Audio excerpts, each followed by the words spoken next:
The way we consume and share news today, it is largely rooted in social media outlets, the reason why it's crucial to look at what's being discussed online. From the hottest issues to trends for our daily social media minute, we're joined by Erica in the studio. Good morning. Good morning. Happy Tuesday. Happy Tuesday.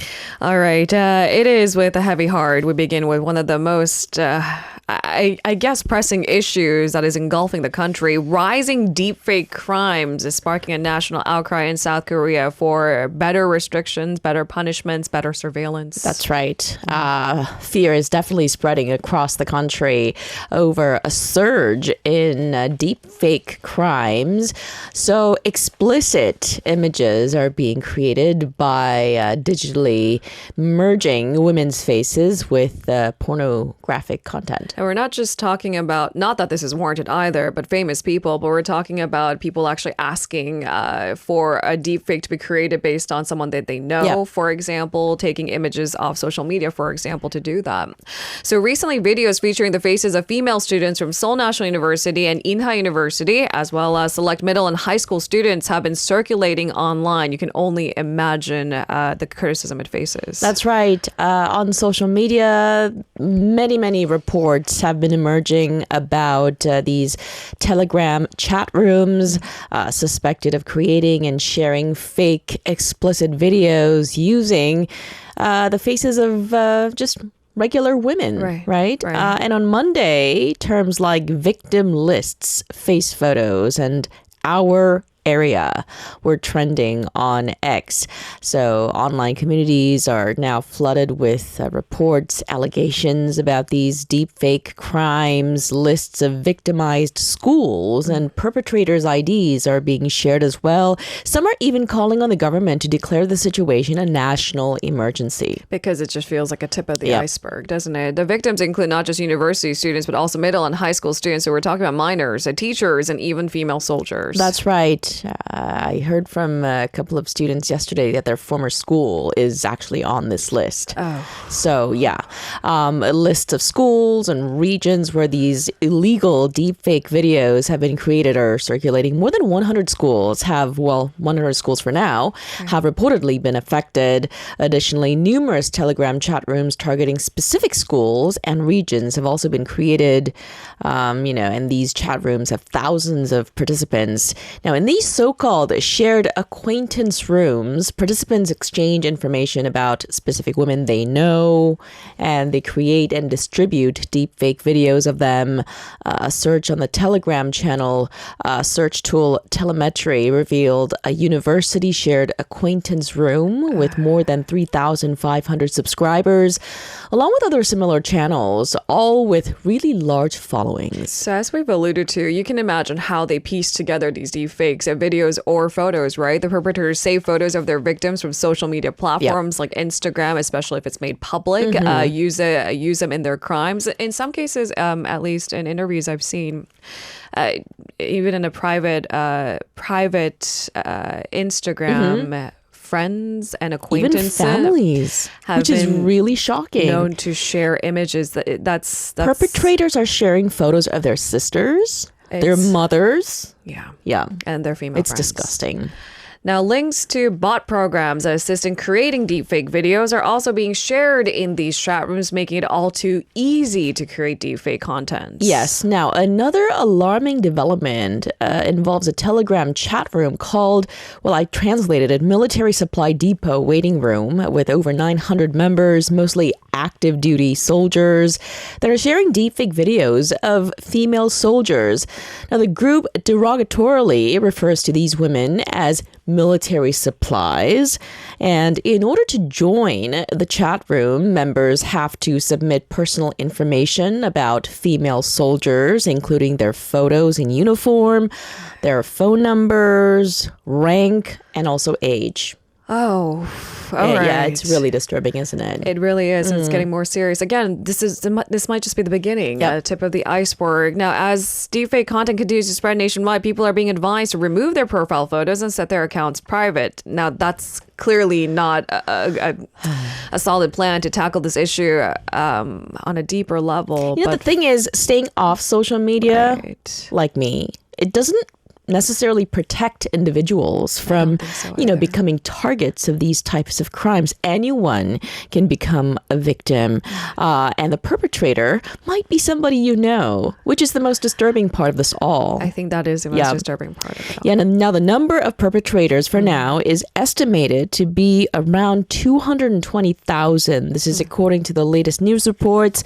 This issue is clearly very serious, and politicians are calling on the government to take decisive action to eradicate digital sex crimes by deploying all available resources.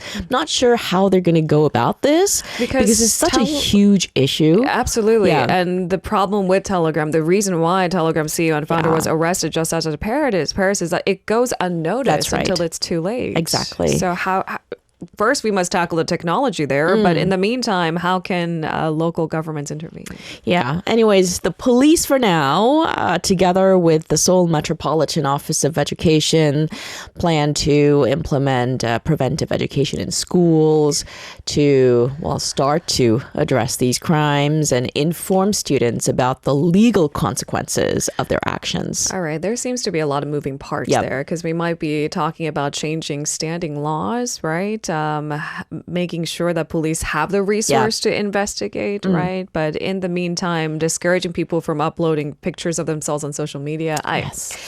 It just doesn't feel like a means to an end. As Lena mentioned earlier, the founder of Telegram was arrested in France on Saturday as part of investigations involving crime. The list is hefty, but child pornography, drug dealings, fraud on the platform, did they not do enough to create safety nets to protect minors? Wasn't he once regarded as a fighter for freedom of speech? He was. Yeah. He was. And it seems that Elon Musk is getting behind the Telegram CEO founder. But this is a much more complicated thing than that. It's not just about suppressing free speech. It's about crime. Yes.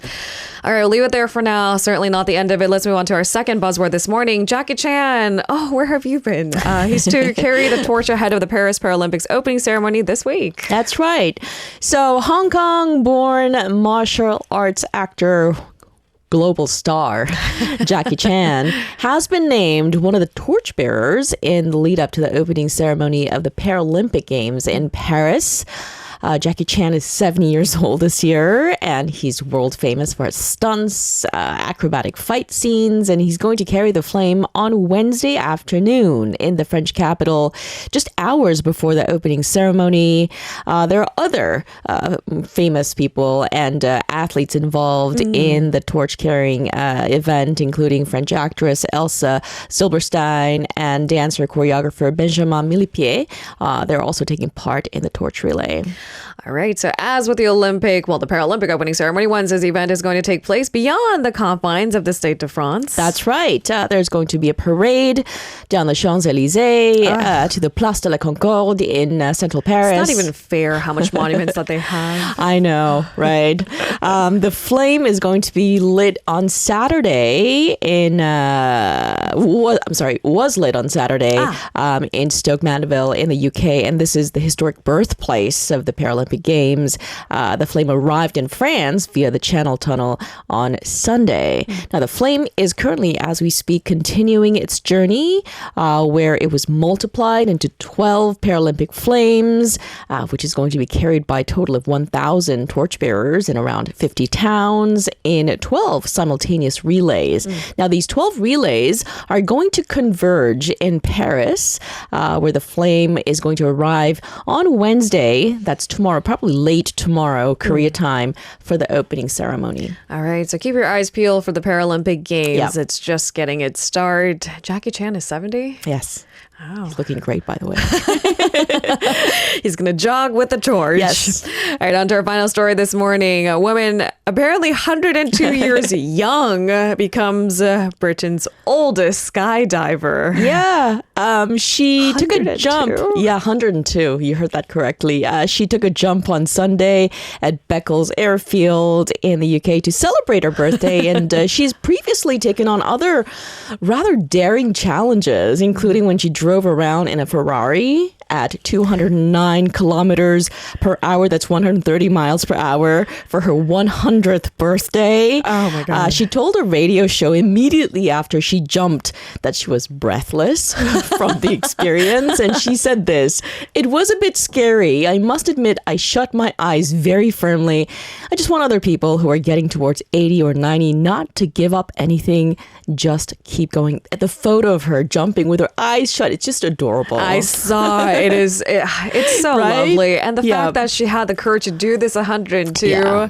drive a Ferrari at 209 kilometers per hour on her 100th birthday. I mean, she keeps going. Yes. And clearly she says so much by doing. Yep. I wonder, has she always been a daredevil? You know, prior to her jump, she told reporters that she had no idea where her thrill-seeking attitude came from.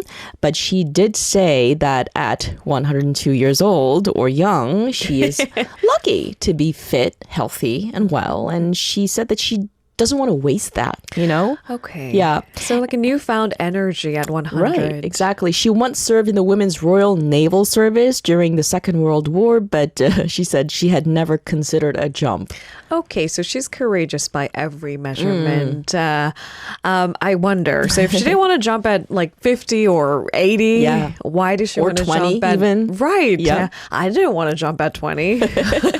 Nor do I want to jump now. I've done bungee jumping a few times. I've done bungee jumping Yeah. too, but for me, the cord feels like a safety. Totally. You know, Yeah. like something to save my life. And skydiving just feels like a whole different level. So why did this 102-year-old woman want to jump now? She jumped for charity, actually. Okay, so for a bigger cause. And she doesn't have just one charity. She has several. Ah. The first charity is for her local club, which is in the center of a village in Suffolk. It is the only club they have for the community to get together. The club actually has quite a bit of history. It opened at the end of the First World War for all of the ex-service people. The second charity is for the Motor Neurone Disease Association because she has a great niece that suffers from it and needs funds for research. And the other is the East Anglia Air Ambulance. Now, the Air Ambulance apparently once saved her son's life on the Isle of Wight after a diving accident back in the 60s. So, well, every Saturday she holds a coffee meeting or gathering at her college with people chipping in to donate money to her charities. And she says that this would likely be her final fundraising challenge or extreme challenge. She joked, "I shall be taking up knitting." I highly doubt that, though. I highly doubt it too. It would be funny if she starts knitting like herself skydiving. It's like the Yes. merging of both worlds, but I highly doubt she's actually going to take up knitting. How do you go from skydiving to knitting?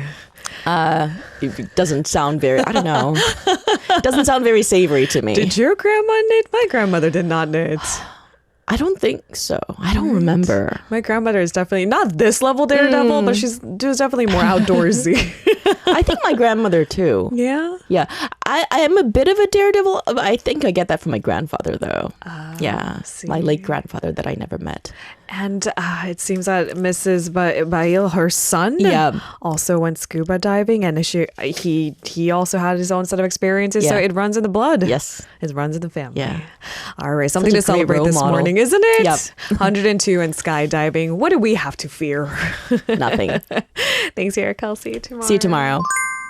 If you're listening to our program using the podcast service, just a reminder that we do go live Monday through Friday, 7 a.m. Korea Standard Time. So tune in and help us make the show more informative by giving us your input.